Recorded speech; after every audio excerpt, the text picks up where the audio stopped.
What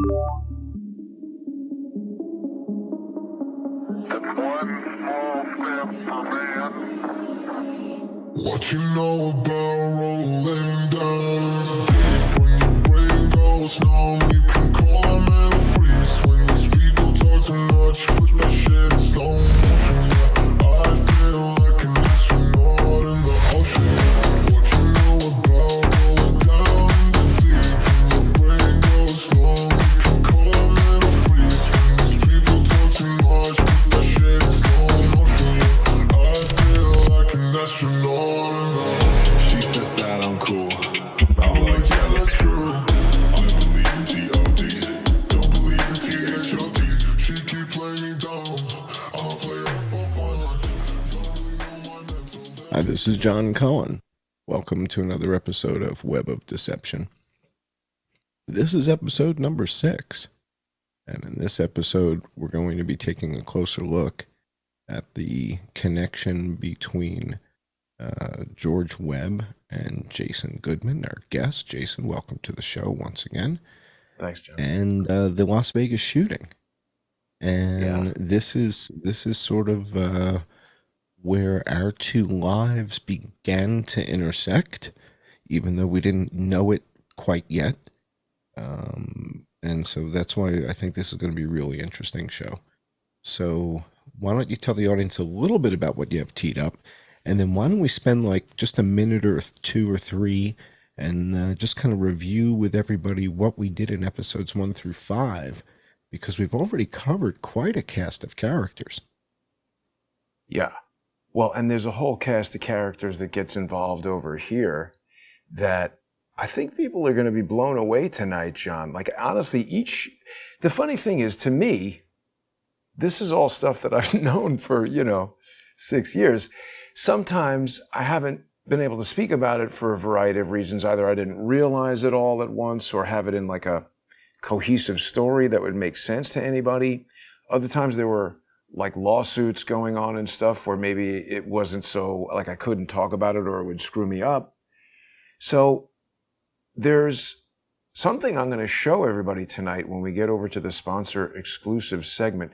This is cool that we've also been able to do it like this because it allows us to talk about stuff that would definitely get kicked off of YouTube. So at 8. Yeah, let me explain that. Let me explain that to the audience.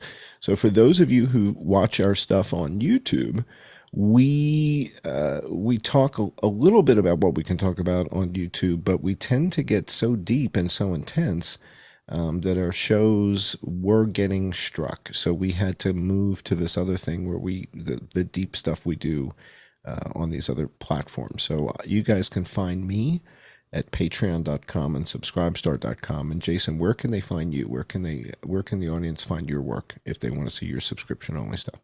Yeah, the sponsor exclusive stuff, thanks, John, is available on odyssey.com/@crowdsourcethetruth. And that is also free. There's, you can subscribe for free and watch lots of legacy Crowdsource the Truth videos there. You can also become a member for $3. That's the most economical way to do it. And then you get access to the sponsor exclusive stuff also on crowdsourcethetruth.substack.com and also Subscribestar and Patreon. But the thing that I've got to share with everybody today, it's not something that originally aired on Crowdsource the Truth, but I actually realized something about it. This is what's great about this show, is that curating the content for each episode, I'm going over things that I have like socked away. I've got a big RAID array over there, 192 terabyte array that I just store everything on. Yeah. Wow. This is, well, because what's been happening is the first real serious array that I got was 2 terabytes many years ago. And my strategy has been to always upgrade it, because the hard drives degrade over time. You want to migrate the data to a new system. So this thing's got data migration going back to the 21st century 3D days, but it's up to 192 terabytes. And I was looking for this clip that I'm going to show on the sponsor exclusive segment that is going to knock people out. And it is going to bring together so many FBI UCO stories. You're not going to believe it. A lot of people, John, have been telling me things like, oh man, now I know why Jason is so paranoid, and so many things are going to make sense. All right, well, walk us through the thumbnail. Who are the characters that you have in tonight's thumbnail? Who do we see Sure. here? So, obviously, the series is Web of Deception. This all kind of began with you partnering up with George Webb. In a minute, I want you to go to the Johnny Hoover channel. We'll show everybody episodes 1 through 5, the sequence and who we've talked about. I want you to just go through and literally we're going to go boom, boom. I want you to rattle off all the names from each one of those episodes so that people understand, like, wow, this is in 90 days. This is crazy. It's like, what? So we'll do that. But all right, so who do we have in tonight's thumbnail? So we got George. Yeah, George here on the left. Now, just to his right, we have Joe Napoli. Is it my imagination, or excuse me, is it my imagination, or is his head actually bigger than the Luxor? I mean, literally. I mean, I think it literally. Yeah. All right. So, all right, we'll cover that later. We'll cover that with the patrons. All right. So I'm sorry. Go ahead. Well, so Joe is a guy who I became acquainted with when I started doing the show. He was a regular viewer, told to me that he went to college with George at Miami State University in Ohio or something like that. Miami University, Joe Napoli. And he's now a professional, like executive, like a recruiter, right? And then, but he was, we'll talk about him throughout the show. And also, of course, Joe famously was in the audience at the route, experienced the shooting. I believe Joe did not know that shooting was going to happen, and we'll talk about how this all fits into all of that. But then we have Jake Morphonios, and he's there like, look at me. What am I doing? I don't know nothing. All right, and just real quick, so for each one, let's just give like a 1 or 2 sentence synopsis. So Joe Napoli is the guy that said he saw brass casings on the ground behind the Tropicana, meaning that there were shooters far away from Mandalay Bay. Right. Jake Morphonius used to work with Rand Paul, or not Rand Paul, with Ron Paul, or whose campaign? He worked for somebody. Somebody's campaign. I forget whose campaign, but he worked on somebody's campaign. But what do you know about his background? Like, what was Jake famous for? Why was I? I mean, within the context of this, he's famous for coming on the show and, claiming that he's exposing you, but making up a bunch of crap that's not true about you. But before that, he was kind of famous YouTube guy. He had like 250,000 followers. He was like a independent journalist, doing, news stories, and he was kind of engaged in this thing because I was trying to get his attention. Exactly. Right? So he was a big deal. No, he definitely was one of the people that I was watching when I said, I'm going to do Crowdsource the Truth. I used to be subscribed to him and think he was kind of interesting. He's got me blocked. I don't know if I even realized that, but obviously, we figured him out, so he doesn't like us anymore. But looks like it looks like he's got the Ozempic pen, huh? He's got the Ozempic. Maybe. Either that or this picture is 15 years old is more of his I think technique. He got the Ozempic. Okay. But that's Jake. He tried to crap in the pool of your investigation, and also he lied to us about getting information from the Saudi embassy. Just told us a bunch of things that were totally ridiculous. And so the Saudi lies, to me, that's less of a thing. He says, I can prove he's not in Thailand. He's not in Thailand. Right. And he starts rattling off in Thai.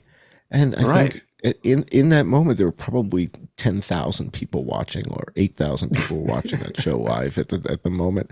And he starts rattling, I go, Putai Thai Mai. And really, really well. What?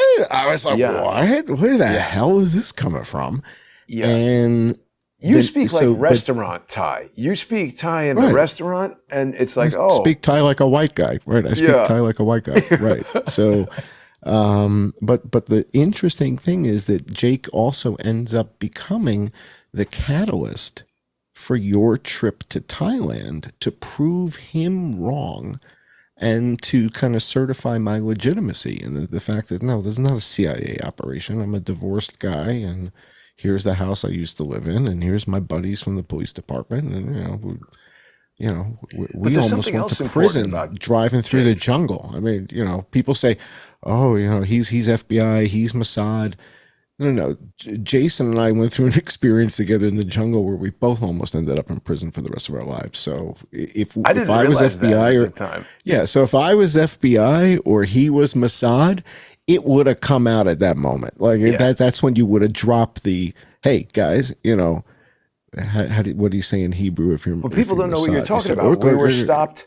We were stopped by the Thai army or something driving through the yeah, jungle, and you yeah. negotiated. I was just sitting in the car. I had no idea what was going on, but then you told me anyway. Mm-hmm. The thing about Jake Yeah. that's important with regard to Las Vegas is this, because you had spoken about it in the context of Zach Voorhees, but it was Jake that first revealed that YouTube altered the algorithm after searches for Las Vegas shooting turn up conspiracy theories. And look, it's posted at 4:33 p.m. So anybody who's checking this who is an FBI UCO and wants to make sure it's a steganographic message will say, okay, there's my 33. So I know that this is under control.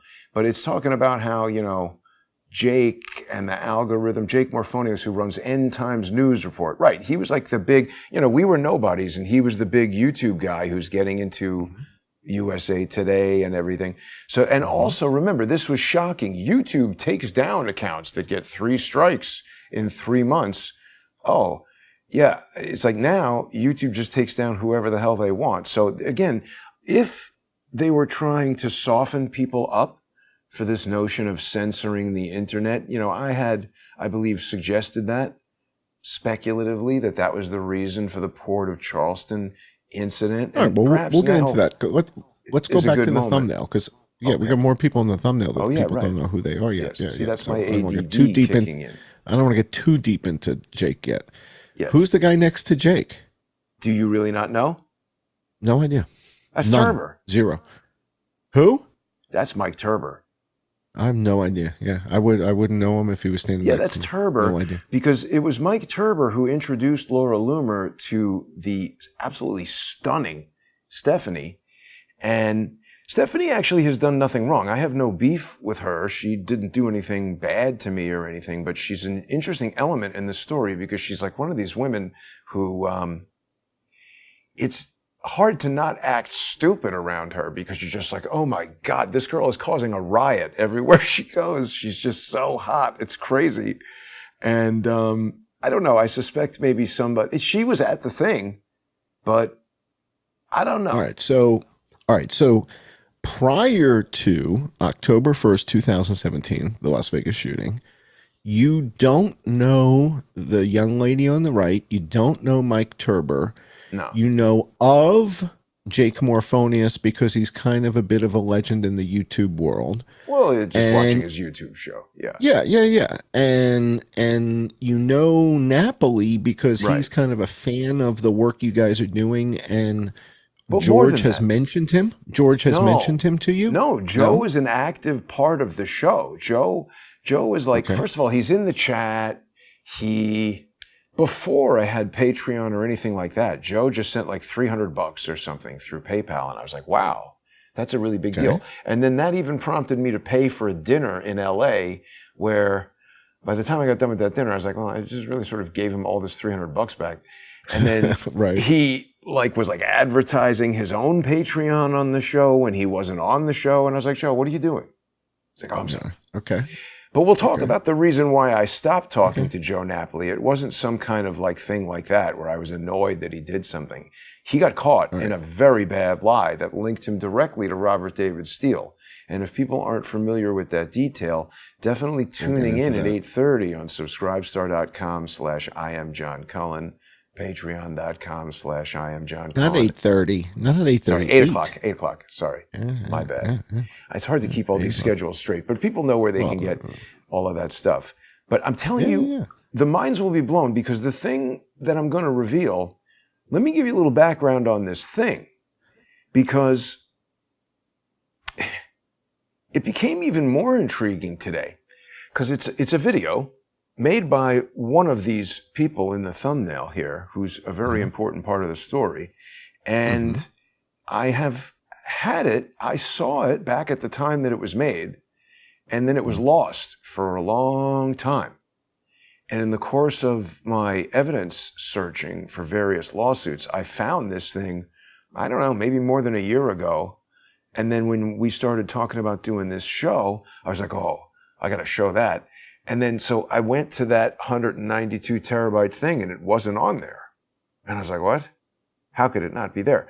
So I was searching all around for it, couldn't find it. And then so I went back to the original how I got it, which was from this person's YouTube channel, and then going into archive.org to May 30th, 2017, when it was published. And it's no longer available on archive.org. That's where I got it. So who has the ability to change that? Shut that down. Our friends. All right, so here, let me ask you a question. Well, you're a rock star. So our patrons are going to get to see this. I have no idea what Jason's got, so I'll be as surprised as everybody. You will. But let me ask you this. The status of your relationship. Can you go over to Johnny Hoover real quick and just show people sort of episode 1, 2, 3, 4, 5? Most of them, I think, are in the live section because we did the first 2. I posted as videos, and then the rest are in my live tab. Yeah, and I'm going to put those first 2 on Odyssey as well. But you have the first one here under videos, and this was how I met George and how the whole thing started. Right. Then we do episode 2, and in episode 2, skip over 1 or 2 to the left. There you go. Yeah. So this was the Eric Schmidt, Imran Awan connection here, and this was really interesting, right? And well, actually, and what we're going to talk about tonight, and Eric Braverman. Comes back this to was this, Eric Braverman. Right? Eric Braverman. It comes back to Eric Braverman, so that's important. And then in episode 3, we dug into. So that's in my live tab. This is where I think we dug into your trip to England in episode 3, and that was the Web of Deception, Julian Assange. The Seth Rich story, Trish the Dish. He's coming back tonight again as well, Seth Rich. All right, so that was episode 3. So now episode 4. In episode 4, we went to the Port of Charleston. Right. And we meet Robert David Steele, and we meet the cast of characters. We start leveling up. So this is where the Super Mario Brothers concept comes in. Right. All of a sudden, we're having lunch with CIA agents. What? I never had lunch with CIA agents, and I'm a former software guy. Right. So that was that one. And then last week we did the Portland Christmas tree bombing with Dennis Montgomery and Mary Fanning. Yeah. And this introduced the former general counsel from the FBI who travels out to Portland to enforce this joint task force, this joint strategic task force concept. Joint terrorism task force. Joint terrorism task force in Portland over a Christmas tree thing. And this is Valerie Caproni, who's now a judge in the Southern District of New York, presiding over 7 of your 9 cases, or 3. I'm exaggerating, but it's only the ones that involve the FBI, or half of the ones that involve the FBI. There you go. All right, so that's kind of the history here. We've been to the Port of Charleston. We've been to Imran Awan's house. We went to England where Julian Assange was holed up. You spoke to the COO of Craig Murray from WikiLeaks. And Trish the Dish says, "Hey, Craig, what do you know about the Port of Charleston?" Nothing. What the hell is she talking about? All right, so my question now is, it's October 1st, 2017. The shooting takes place. What's your status? What's your relationship with George? Is it alienated at this point? Sort of where are you guys at this stage? So basically, the first interview with George on the roof was like May. I think my first contact with him was April. That interview was May. And by August, I had told him, "You're an alcoholic. Get the hell away from me." And kicked him out. When did you bail him out? When did you bail him out in Ohio? When was that? That was like July 16th. Or 15th. It was the day after the Port of Charleston thing. June 15th. June 15th. Port of Charleston. Yeah, it was June 14th. Okay. That was June 15th. All right, so we got June, July, August, September. So we got a 90-day window here between this Port of Charleston debacle and him disappearing with the rent-a-car and leaving you while you're packing, and next thing It you was know, his he's rental having car. lunch. Okay, but still, it's like you guys are supposed to be going together down there, and he just leaves. Yeah, This is one of the strange things. It's like, what's exactly. that about? And next thing you know, he's with Robert David Steele, former CIA guy. And So, also, though, if you think about it, if anybody ever did that, just like said, "Oh, we're going to Washington D.C. on a road trip," and then went without you, you'd be like, "Well, all right, not dealing with this guy I anymore." guess we're not dating anymore. Right, right. Yeah, All right. So, my question now is, in this 90-day period between the Port of Charleston and the Las Vegas shooting, are there any kind of major developments with George? Like, now, what happens? The Imran One thing happens, the Port of Charleston thing happens.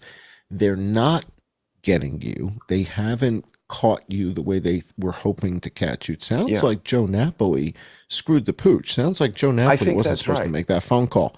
I I don't think think that's Joe right. Napoli's supposed to make that phone call, and I think he screwed up, and I'm not surprised. So, He's not that smart. but he's good looking. He's a good looking guy, and that jawline is, come on, that's the price of admission if you want to work in Langley. You got to have Let that me share jawline. with everybody here what happened with Joe Napoli, and then it might fill the time until we make our way over to the sponsor exclusive segment. Yeah. It's a good segue to this mystery video that people do not want to miss. Even if you've been watching for 7 years, it's very likely that you haven't seen this. And even if you have seen it, watching it again now, I just learned things this morning from watching it again. But Joe, he was involved from the beginning. And remember, the whole dust up with Robert David Steele happened because we had helped him raise money for his Unrig campaign, which was some kind of charity from, he's got this Earth Intelligence Network nonprofit charity. And he came on the show. He said, Donald Trump says the election is rigged. We're going to teach everybody how to unrig it. You got to send me money. So people sent him like $9,500, almost $10,000 in like an hour, which think about how crazy that is. That was a setup. No way that's organic, regular stuff.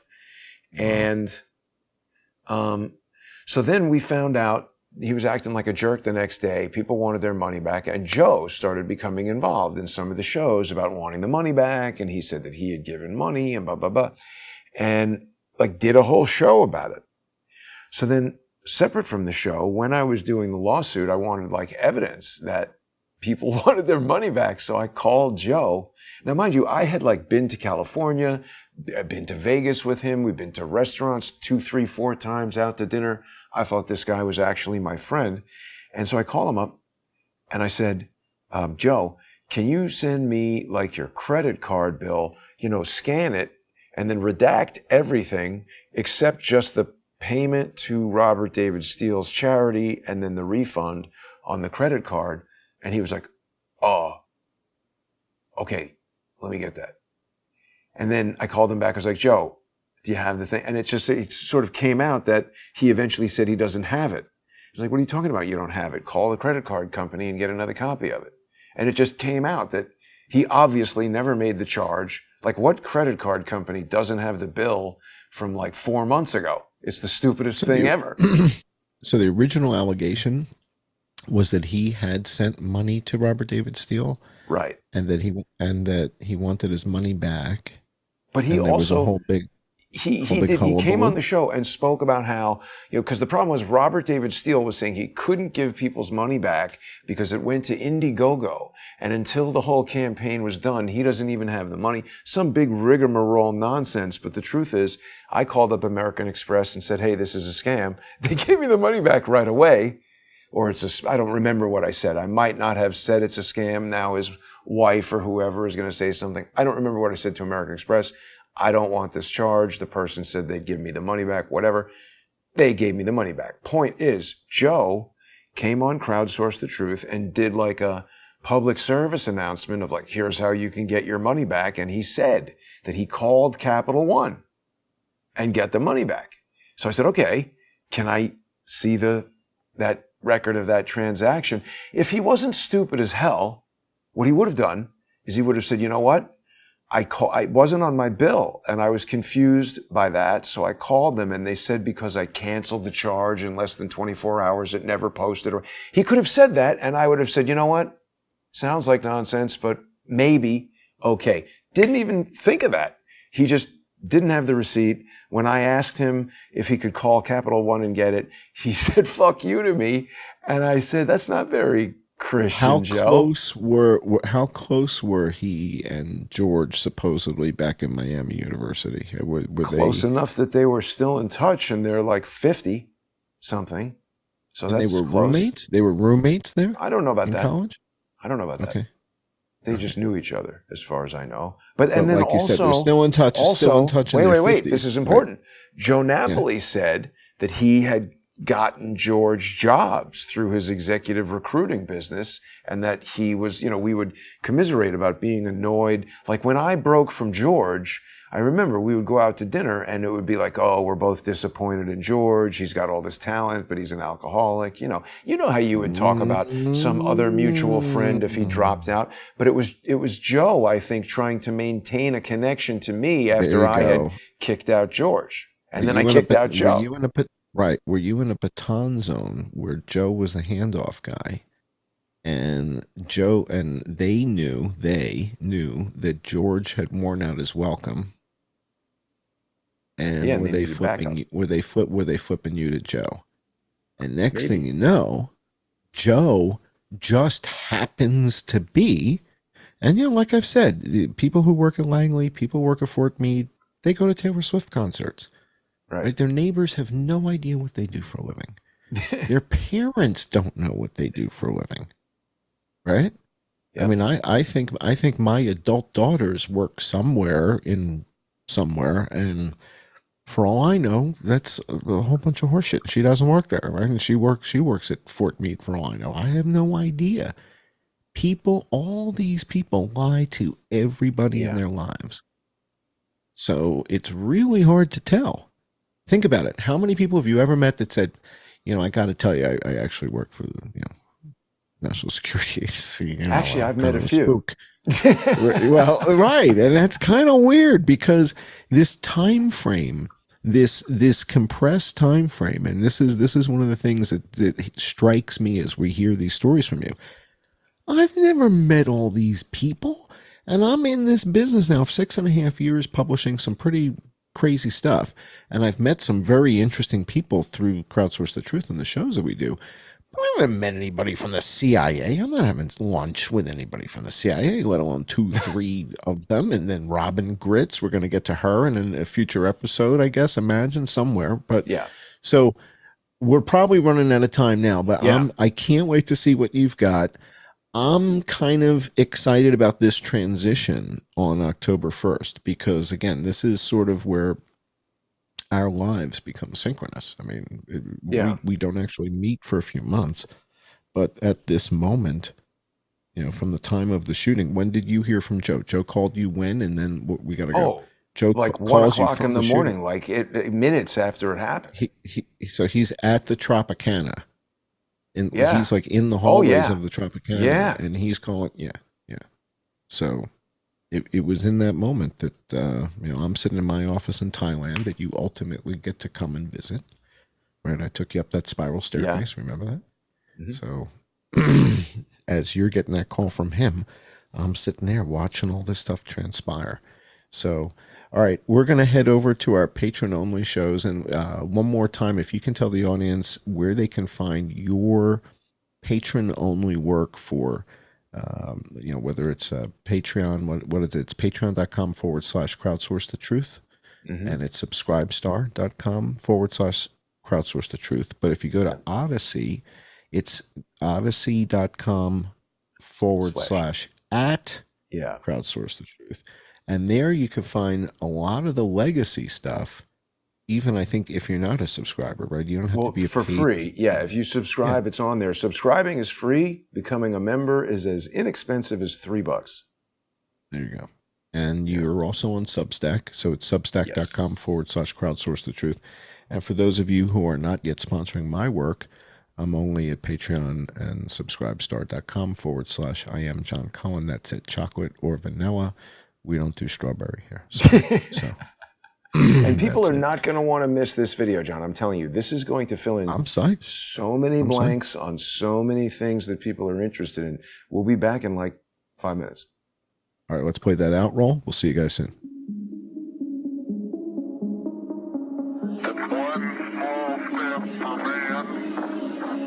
What you know about rolling down in the deep? When your brain goes numb, you can call a man a freeze. When these people talk too much, put that shit in slow motion.